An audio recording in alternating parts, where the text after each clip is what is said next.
It was the week before Christmas, and all through the North Pole workshop there arose such a clatter of chattering dolls and chugging electric trains, of squeaking bears and tinkling music boxes, of rattling marble games and whooshing toy airplanes, that Ragenholt, the foreman of the gnomes, had to raise his voice twice as loud as usual. "Torten!" he shouted. "Torten! You nearly finished? They want you up at the office." "In a moment," he said. The workman to whom he shouted, a thin little gnome with a thin little brown beard, looked up. "I'm almost done." He dipped the point of his paintbrush in the puddle of blue paint on his table, and carefully painted a left eye on the golden-haired doll he was holding. Then he put the doll carefully down on the table and got up. There were some strands of golden hair on the floor. He looked around. Everyone was busy, and Ragenholt had turned away. Torten stooped quickly, picked up the hair and stuffed it in his pocket. Then he walked down the length of the long room, opened the door, and trudged across the snowy lane to the office building. Torten turned the door handle, which was shaped like a peppermint cane, and entered the office. Like the workshop, it was full of clatter, too. But here the clatter was only that of 20 typewriters, operated by 20 young gnomes with spectacles. One of these gnomes looked up as Torten came in. "The wastebaskets," he said briskly. Torten looked at the wastebaskets. 20 of them, full to overflowing. "Ah," he said, "the wastebaskets." "They need emptying," said the typist. "Yes," said Torten. "They seem to need emptying." He picked up 2 of them and started to carry them to the door. "Wait," said the typist. "Here's another letter for the wastebaskets." And he threw it skillfully so that it landed on top of one of the baskets Torten was holding. Torten looked down at the scrawly writing. His eyes caught the words, "Dear Santy, I would like a—" But he could not make out what followed, because his eyes were suddenly full of tears. He swallowed, blinked, and went on with the work that had been assigned to him. When crusty old Ragenholt blew his toy whistle at 11 o'clock, for the workshop kept late hours in these last days before Christmas, the gnomes trooped out into the moonful night, laughing and joking and singing carols at the top of their croaky voices. They filed up the hill past the silent stables where the reindeer slept. The snow crunched beneath their little pointed shoes, and rose in sparkling banks high on either side. As they went by the house, where all the lights were blazing, and every window showed its holly, the front door was flung suddenly open. They saw a stout familiar figure and heard a "Good night!" so cheerfully loud that it seemed to go rolling up to the iron-blue stars, and then came bouncing back down again into the heart of each of them. They waved their mittened hands and shouted back, "Merry Christmas!" And then the door closed, and they walked on faster, smiling happily to themselves. But one face wore no smile, and Ragenholt, striding along beside Torten, wondered why. "It's been a busy day for all of us," said Ragenholt. "I'm tired. How about you, Torten?" Torten's thin little brown beard stuck out straight in front of his face, and a snowflake glistened on the tip of it. "No," said Torten, "I'm not tired." "Well," said Ragenholt, "I feel ashamed of admitting that I'm tired when I think of all the work he has to do." He jerked his thumb back through the air, indicating the house. "Yes," said Torten. "When it comes down to it," Ragenholt continued, "I guess there's no one in the whole world who does as much work as he does.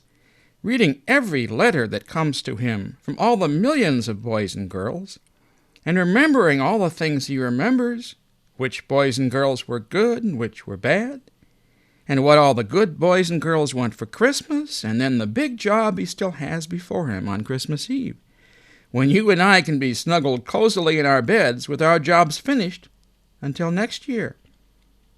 Yes, I guess when it comes right down to it. Ragnhold had a strange feeling that he was talking to himself. He was. Torten had turned off the road, and Ragnhold saw his thin little figure trudging up a branching path towards a dark hut on the edge of the forest. I hadn't realized we were so near his home, Ragnhold murmured to himself. But what's the matter with him? He didn't even say good night. Torten opened the door of his hut and walked into the darkness. He groped around for a candle, lit it, and set it on the table. Then he stood before the table and emptied his pockets, the strands of golden hair, a rubber wheel, a dozen chunks of wood, 2 dominoes, a glass button, a playing card, and 3 tiddlywinks. He looked at the objects spread out before him, shrugged his thin shoulders, took off his red cap and threw it in the corner, rolled up his sleeves, and opened a big wooden box. The box contained a quantity of tools and brushes and paints and crude toys, most of them in an unfinished condition. One of these toys, a little wooden locomotive, he took back to the table, where he sat down and studied it.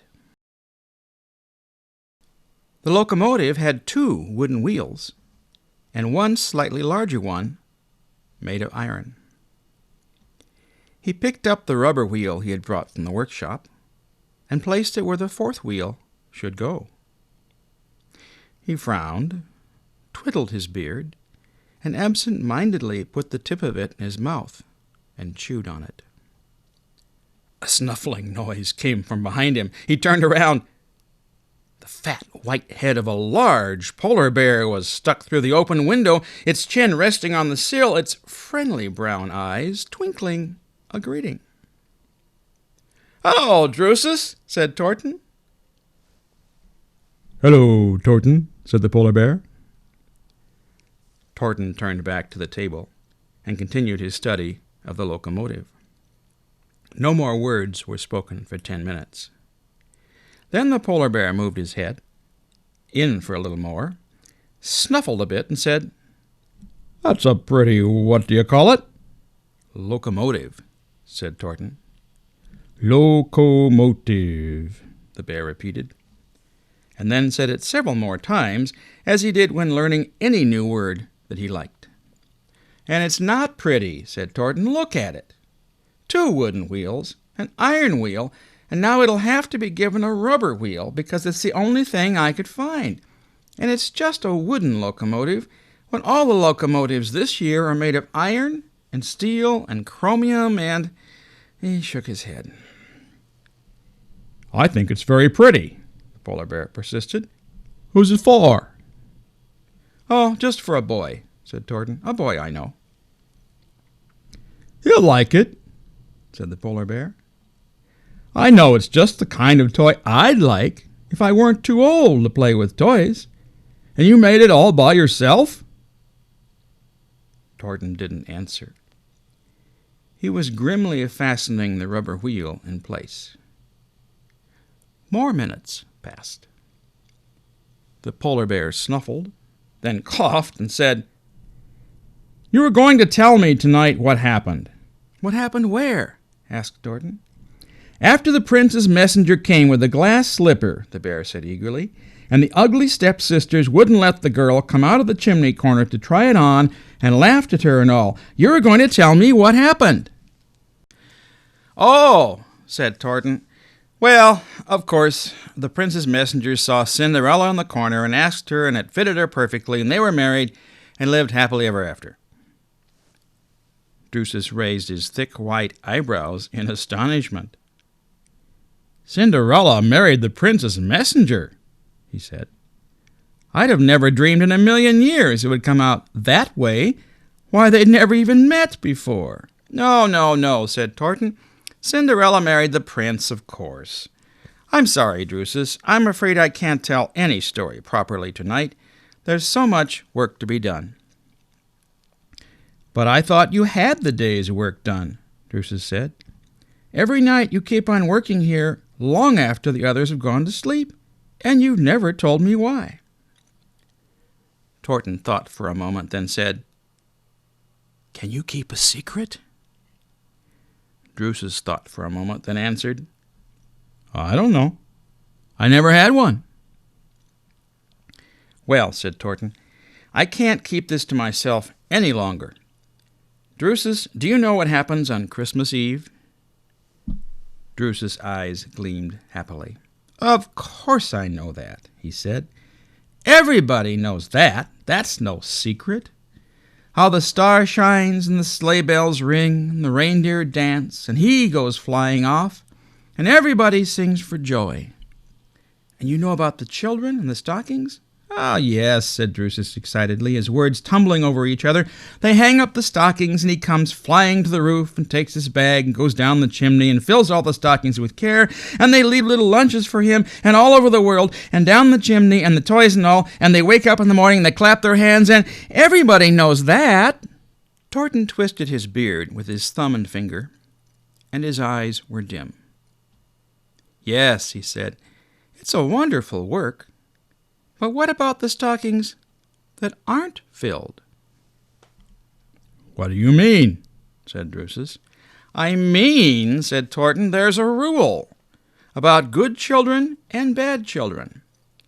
We don't make toys for the bad children, and the sleigh flies right over their houses without stopping." "Oh," said Drusus. "Well, yes. I can see there would have to be a rule. Otherwise," his eyes grew worried, "are there many bad children?" Torten gave his beard an extra hard twist. "I'll tell you what I think, Drusus," he said. "I think there are no bad children. I think there are no bad children anywhere. Some children are better than others, that's all. It's only fair that those who are better should get more presents. But I think it's unfair that the others get no presents at all." Drusus was thoughtful, but still worried. "But he loves children," he said, "and he wouldn't do anything that was unfair." Torten struck his small brown fist on the table 3 times and said, "I know, Drusus, I know. I've tried and tried to find the answer. And the only answer I can find is there must be a rule he didn't make, but can't break." "Have you ever spoken to him about it?" Torten shook his head vigorously from side to side. "I wouldn't bother him," he said.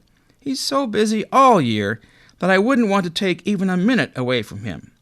No, but this year I'm going to do something about it myself." "What?" said Drusus. "What can you do about it?" Torten got up from his stool, walked to a big closet, and unlocked it. Drusus opened his pink mouth in astonishment. "Toys!" he exclaimed. "Hundreds of toys!" Torten nodded. "I've been making them," he said, "all year, with scraps and pieces that I brought home from the workshop every night. Nothing they'd want any more there. Colored rags, blocks of wood, buttons, extra wheels, little hunks of metal. There aren't enough," he went on, looking sadly at the overflowing closet. "There aren't nearly enough, and they're nothing like the toys we make at the workshop. But they'll fill stockings, and maybe some little girls and boys will find some fun in them Christmas morning." "So that's what you've been doing," Drusus said. "Working all day and all night. That's what you've been working on." Torten had taken a rag doll from the closet and was smoothing its stringy hair. "There's a girl in Nebraska who's going to have this," he said, "even if she didn't help her mother wash the dishes." He put the doll back and took out a toy airplane. "This is going to Utica, New York," he said, "even if he did play baseball on the neighbor's field when he was told not to." He thought again of that letter in the wastebasket that began, "Dear Santy, I would like a..." and a little smile twitched the corners of his lips. "And even," he said, "if what he really needs is a spelling book." "But how are they going to get them?" Drusus inquired. "I'm going to take him to them." "You?" "I!" Drusus lifted his eyebrows again until they almost went up behind his ears. "How?" "In a sleigh. I have a little sleigh, you know. Not big enough for all these toys, of course, but I've built an addition." "But," said Drusus, "and I'm going to use one of the extra reindeer from the stables." But," said Drusus. "And I'm going on Christmas Eve," Torten said. "It's my own secret mission." On the morning before Christmas, while all the other gnomes were playing holiday games at the house, and drinking hot chocolate, and eating cupcakes with green, red, and white frosting, Torten was in the weather gnome's hut, asking questions. The weather gnome, a little pink-faced creature with a pure white beard, was rushing about from one side of the hut to the other, gathering reports from machines that told him what the weather would be like that night in every part of the world. As he rushed, he muttered, "Aha!" he said. "Low pressure over the Great Lakes. Northeasterly winds changing to easterly over south portion Bay of Biscay. Well. Rain and fog in London. Yes. Snow flurries in southwestern Oregon. Good. What about Nebraska?" Torten asked. The weather gnome threw a puzzled look at him. "Nebraska?" he said. "Just a minute." He consulted the long report he had been writing and ran a stubby finger down the left side of the page. Natchez, Navarre, accident. "Nebraska, here we are.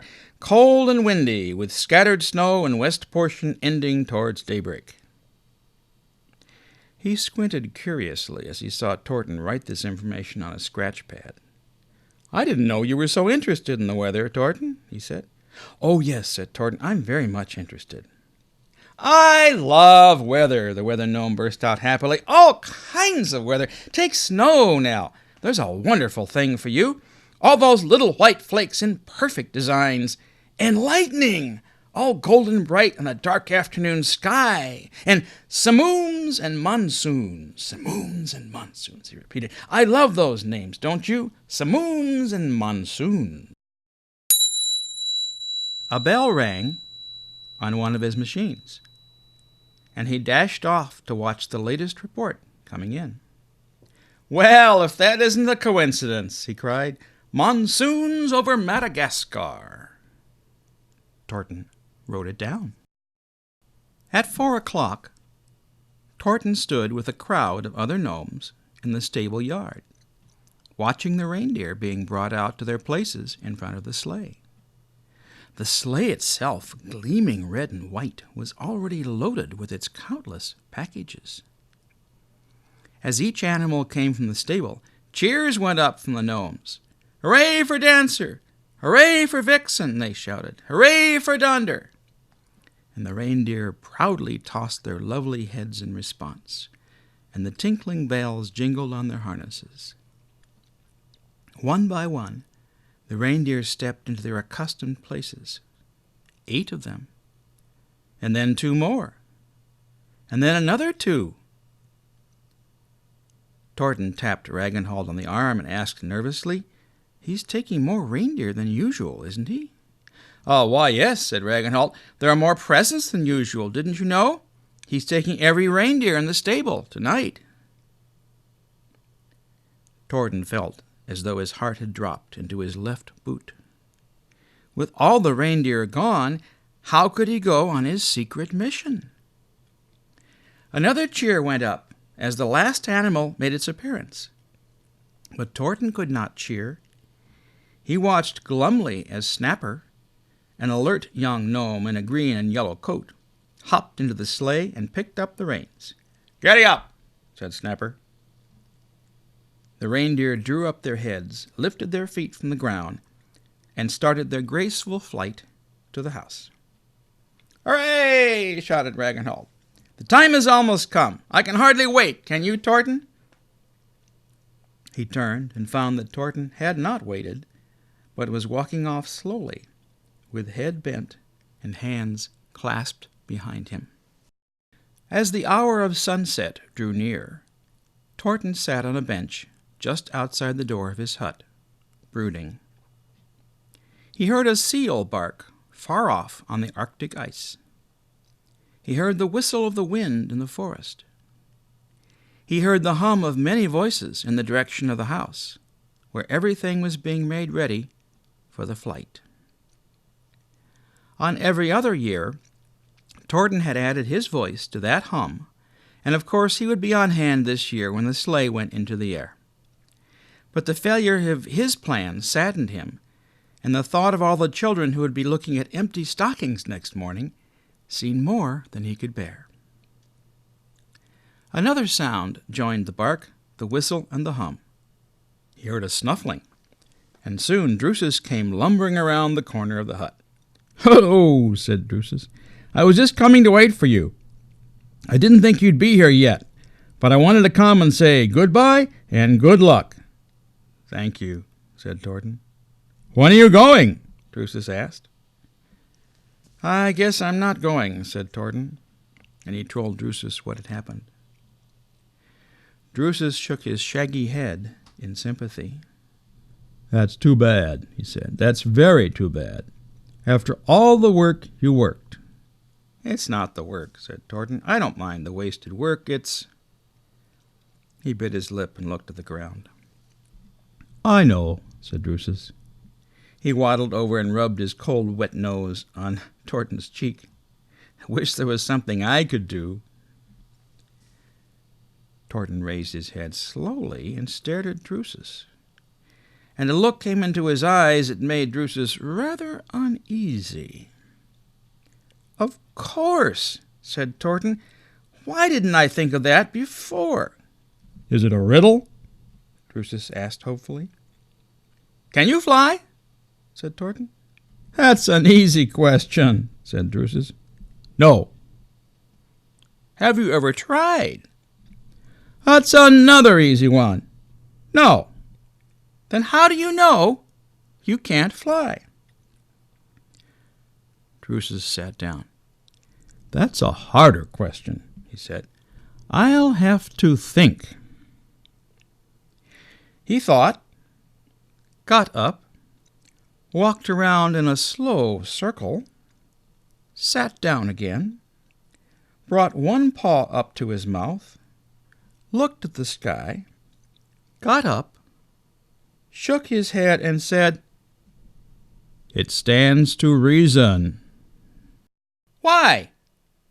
Torten persisted. "What do you mean it stands to reason? Why does it stand to reason? How does anything stand to reason? Why should a thing stand to reason? What do you mean by reason?" "Well," said Drusus, "it's hard to answer one question at a time, but when you ask a bunch of them all in the same breath—" He looked at Torten reproachfully. "I'm not as well educated as you are, Torten. You're not trying to confuse me, are you?" "No," said Torten. "But if you've never tried to fly, then I don't see how you know you can't fly." "I'm a polar bear," said Drusus. "Polar bears don't fly." "That's not to say they can't fly," said Torten. "If a reindeer can fly, what's to stop a polar bear from flying?" "Well, I wouldn't know where to start."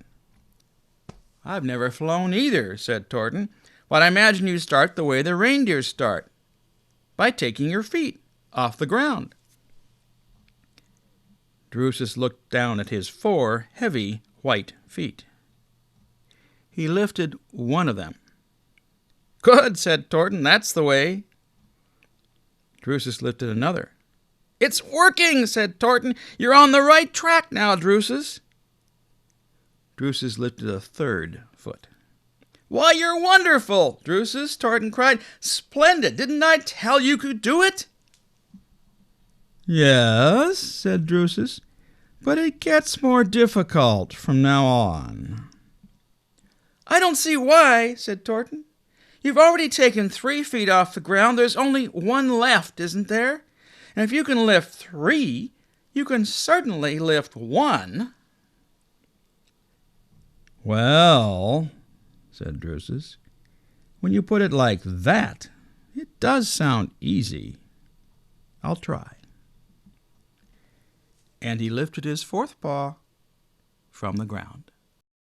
After those first amazed moments, when Drusus had found himself standing in the air, while Torten clapped his hands in joy, Drusus let himself come to the ground again with a thump and said, "It doesn't stand to reason." "Oh, bother reason," said Torten. "You did it, didn't you? And if you did that, there's no reason why you can't fly. Try it again. You can do anything you want to." So Drusus tried it again. He tried it several times, going a bit higher each time, and then, from a distance of several feet over Torten's head, he looked down and said, "I can do this bouncing up and down all right, but that doesn't get us anywhere, does it? It's not really flying." "Try kicking with your back legs and moving your front legs back and forth as though you were swimming," said Torten. "That's what the reindeer do." Drusus followed this suggestion, and to his surprise found he could actually move forward in the air. Then he performed several kinds of swimming strokes and managed to go higher, turn around, back up, and make a few graceful dives. "This is fun," he said. "I always did like swimming." "I'm glad you like it," said Torten, "because you're going to have a chance to do a lot of it later tonight." By the time that Torten's sleigh had been packed with Torten's toys and stood ready in the snowy field behind Torten's hut, the sun had gone down and night had come, with a silver splendor of moon and stars. Torten and Drusus walked down the road towards the house, towards the hum of voices and the flaring glow of 100 torches. The sleigh waited outside the house, piled high with packages. The proud reindeer, once more unharnessed, stood before it, surrounded by gnomes who patted their sleek sides and fed them sugar lumps and scratched their chins. There was singing inside the house and outside, and a feeling of something wonderful soon to happen. Torten and Drusus stood beside Ragnholt and raised their voices with his in Deck the Halls. Nearby, other gnomes were singing Good King Wenceslas, and a particularly small gnome with a particularly large voice was singing Wassail, wassail all over the town. Suddenly this gnome stopped his song and shouted, "The star! The star!" All singing stopped, and all eyes looked up, and everyone drew a deep breath of marveling joy.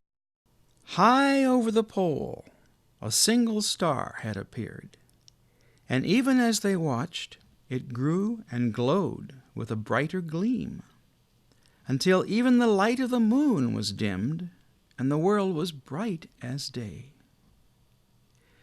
A tinkling sound of sleigh bells broke the silence, a sound that seemed to come from nowhere and everywhere all at once. And as the sleigh bell song rang out in rhythmic measure, the reindeer danced in the snow, slowly, softly, and with graceful gait. The sleigh bells ceased their ringing. The reindeer once again stood still as statues, and the front door of the house opened. A stout, familiar figure, wearing shiny black boots, a red jacket, and trousers trimmed with white fur, a pointed red cap with a white fur snowball on its tip, strode rapidly down the path, waving first one white-mittened hand and then the other to the cheering company. He hopped into the sleigh, threw a thick warm blanket over his knees, while Snapper was harnessing the reindeer, and then took the reins. "Now, Dasher! Now, Dancer!" he boomed, and the reindeer flung up their heads. "On, Prancer and Vixen!" The whole team sprang into the air, pulling the sleigh behind it, while the watching gnomes shouted and whistled and jumped up and down in their excitement. High over their heads now, the driver looked down from the sleigh and cried, "Merry Christmas to all, and to all a good night." "Good night, Merry Christmas," everyone chorused, and the chorus continued as the sleigh rose higher and so high that it was only the tiniest black speck against the silver disk of the moon. And only when it was so high and so far that it could not be seen any more at all did the crowd of gnomes outside the house break up and go singing along their several roads. "I guess it's time for us to go too," said Torten. 15 minutes later, a puffin, flying clumsily homeward, saw the sleigh go by, and gave it a hoarse but hearty cry of greeting. 15 minutes after that, this same puffin, flying northwest at 5 miles per hour at 1,200 feet, saw another sleigh approaching. It passed him. 5 minutes later, the puffin, who was a slow thinker, said to himself, "That's funny. There were 2 sleighs, one with reindeer and one with—" He stopped flying, went into a dive, and alighted on an iceberg. "No," he said, "it couldn't have been what it looked like. Polar bears don't fly. It stands to reason." The puffin was wrong, as puffins usually are. It was what it looked like, reason or no reason. High over the ice-locked waters, the bulky white polar bear, Drusus, was swimming southward through the air, dragging Torten and the sleigh full of toys. His flight was not more rapid than that of eagles, nor was it as graceful as the down of thistle, but it was steady. They came across Melville Sound, and down the Prince of Wales Strait, and over Prince Albert Sound, and across Coronation Gulf, and the Duke of York Archipelago, and high above the Coppermine River, and through the Arctic Circle, and turned west at Great Bear Lake. They crossed the Mackenzie River and headed into the Yukon Plateau. Below them, the mountain peaks pointed like fingers to the sky, where the moon and the single star shone with such a light that all the other stars were invisible. Between the mountains, the waters of the lakes, like dark mirrors, sent up shimmering reflections of the moon and the star. As they flew near Dawson City, Torten pointed down at a large farmhouse and shouted, "First stop!" Drusus turned his head, nodded, and went into a slow spin, while Torten held tightly to the sleigh seat with one hand and fumbled in the bags of toys with the other. He brought out a fishing rod, just as Drusus landed on the farmhouse roof with a heavy thump. "Oh," said Torten, "I hope that didn't wake everyone up." He leaped from the sleigh and slid down the chimney into a big kitchen where the only light came from the moon shining in the window. A man's voice called, "Who's there?" A woman's voice cried, "What happened? Is it an earthquake?" A boy's voice yelled, "Something fell!" Torten quickly put the fishing rod beside a stocking that hung from the mantel, scurried up the chimney into the sleigh, and said, "Away, quick, before they see us!" Drusus took off at surprising speed. He was only just in time, for as they flew away, Torten looked back and saw lights going on in every room of the house. As they headed south towards the Gulf of Alaska, Drusus said, "I came down too fast, didn't I?" "It was a little fast," said Torten. "I forgot," Drusus said. "I'm heavier than a reindeer, and they've had years of practice. I'll do better next time. I'm sorry, Torten." "It's all right," said Torten. "We have to learn these things from experience. You'll get the hang of it, Drusus." And Drusus did get the hang of it. From that time on, he came down on roofs at reduced speed and landed on tiptoe. No more families were awakened in Vancouver, Washington, Oregon, or Northern California.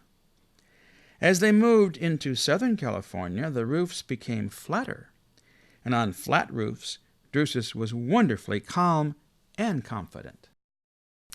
On they raced across mountains and rivers and deserts and valleys.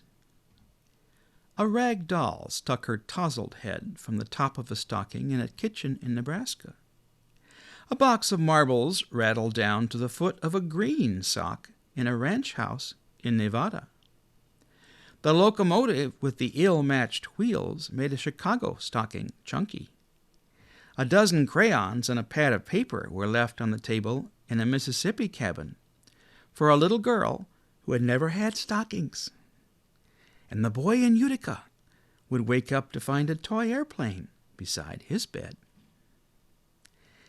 5 o'clock found them leaving the Florida Keys and heading north up the Atlantic coast. "Are you tired?" Drusus called. "No," said Torten. "Giving things to people makes me feel wide awake. How about you?"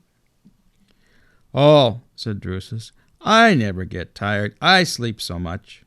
But we better hurry, hadn't we? Look." The night itself was getting tired. The moon was growing paler. Drusus went faster and faster, and Torten filled stockings in a flash, but as they flew northward, a tiny thin streak of pink light began to show along the dark, remote edge of the ocean. "It's almost morning," Drusus said. "What time does Santa Claus get back to the pole?" "Sunrise," said Torten. "Always arrives at sunrise." "Then we'd better arrive before sunrise, hadn't we?" asked Drusus. "We might have some hard questions to answer if we get in later." "I've been thinking of that," said Torten. "Are there many more boys and girls on the list?" Torten groaned. "There's New York City just ahead of us," he said, "and then there's all New England and the Maritime Provinces, and I don't see how we can do it." "I don't either," said Drusus. Torten looked at the toys remaining in the sleigh and pulled his beard anxiously and squinted off at the streak of light. "We can't," he said finally. "Just one more stop, and then we'll head for home. Maybe next year." Drusus nodded.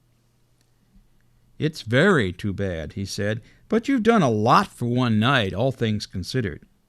"Wait," said Torten. "Whoa, that white house on the crossroad. The one with the big chimneys." Drusus dove towards the house and landed gently on the roof behind the biggest chimney. Torten went down the chimney with a doll cradle tucked under his arm. He came into a room that was black as pitch. He stumbled along the floor beside the fireplace, searching for the stocking. "Where did she put it?" he murmured. He groped his way across the wide room, and finally his fingers felt the branch of a Christmas tree. As he knelt to put the cradle beneath the tree, he stopped and listened. Yes, there it was again. He was not alone in this room. Someone was breathing heavily and nearby. Torten held his own breath, quietly set the cradle on the floor, and tiptoed back the way he had come. He found the fireplace mantel again, moved along it, and stopped and listened. The breathing was nearer than before. Was he being followed? He stepped into the fireplace and bumped against someone else. "Oh," said Torten. Said someone else. And both tried to get up the chimney, but the chimney, which had been so wide when Torten came down it, seemed to have shrunk when he tried to climb up. His hands touched something smooth and leathery. His nose pressed into something soft and furry. Behind the soft furriness, Torten felt a chuckle, and then a voice that he knew said politely, "After you, whoever you are." Torten scrambled and squeezed his way past and up the chimney, and there he sat down and took a deep, deep breath of fresh night air. "That you, Torten?" Drusus whispered wheezily. "I'm glad you're back. I was beginning to think I was hearing things with my ears." "Like what?" said Torten. "Like sleigh bells," said Drusus, "and hoofs." "I'm afraid," said Torten, "you really did hear them." He looked over the other side of the big chimney, closed his eyes, gulped, and said, "Yes, you did hear them." "What?" said Drusus. But before Torten could answer, a stout, familiar figure pushed itself up through the chimney opening and sat down opposite Torten. "Well," said Santa Claus. "Well, well, well, if it isn't Torten." Torten twisted his brown beard nervously. "You're pretty far from home, aren't you?" said Santa Claus. "How in the world did you ever get to Hackensack, New Jersey?" Then Santa Claus looked over Torten's shoulder and saw the big white polar bear with 2 big white feet planted on one side of the ridge of the roof, and 2 big white feet on the other, and 2 big wondering eyes and pink mouth opened in astonishment. Santa Claus's own eyes widened in wonder, and his mouth opened too. "And how in the world," he said, "did he get here?" Drusus shuffled his feet and nearly slid off the roof in his embarrassment. "I flew," he mumbled. "And you talk," said Santa Claus. "Well," said Drusus mildly, "I always talked, sir, but I didn't know I could fly until I tried." "I see," said Santa Claus. "But whatever possessed you to try?" "Well," said Drusus, and found he couldn't say any more and looked appealingly at Torten. "I told him to try," said Torten. "What a remarkable morning this has turned out to be," said Santa Claus. "One of my gnomes in a Jersey chimney, and a flying polar bear on a Jersey roof. And just what are you 2 doing here?" Torten swallowed and gathered up all his courage and said, If it comes to that, sir, I was wondering just what you're doing here." "Huh," said Santa Claus. And then the hmms came faster and faster until he broke into a chuckle, and the chuckle grew into a jolly laugh. "Yes," he said, "I suppose you were. But what would I be doing besides leaving toys?" "Toys?" said Torten. "Here? In this house?" "Do you know something about this house that makes it a place to not leave toys?" Santa Claus asked.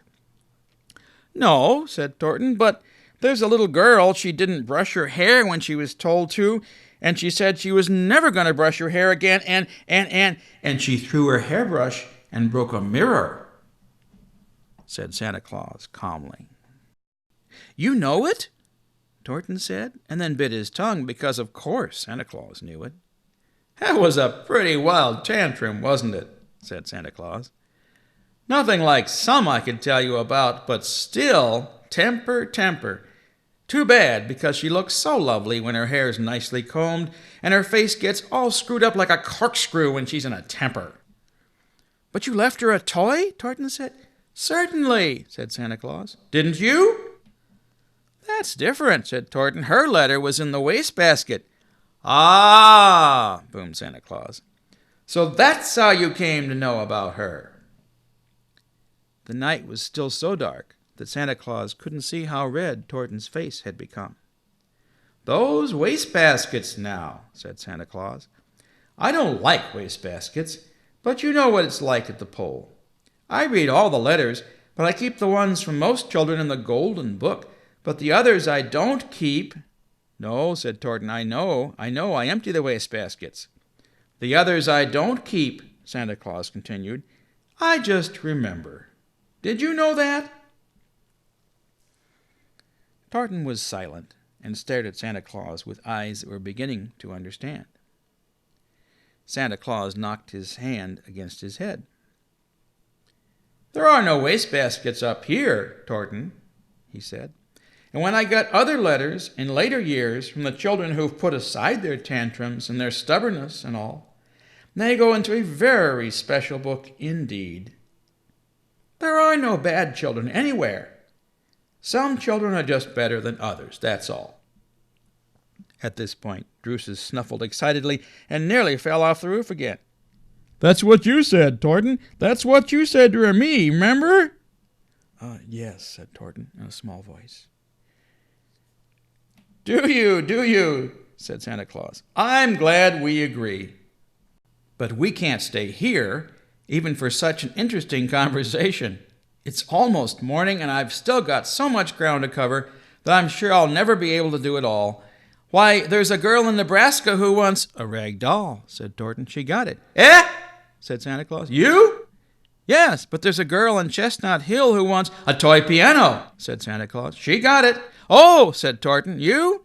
"Yes, but in Utica there's a boy—" "Airplane," said Torten with a grin. "Delivered." "Well," said Santa Claus. Well, then between us, we've taken care of them all. And it seems this job is getting altogether too big for one man and one sleigh. When we get back to the pole, I have a little business proposition I'd like to put to you. That is, if you haven't made any particular plans for next Christmas Eve." "Oh, no," said Torten.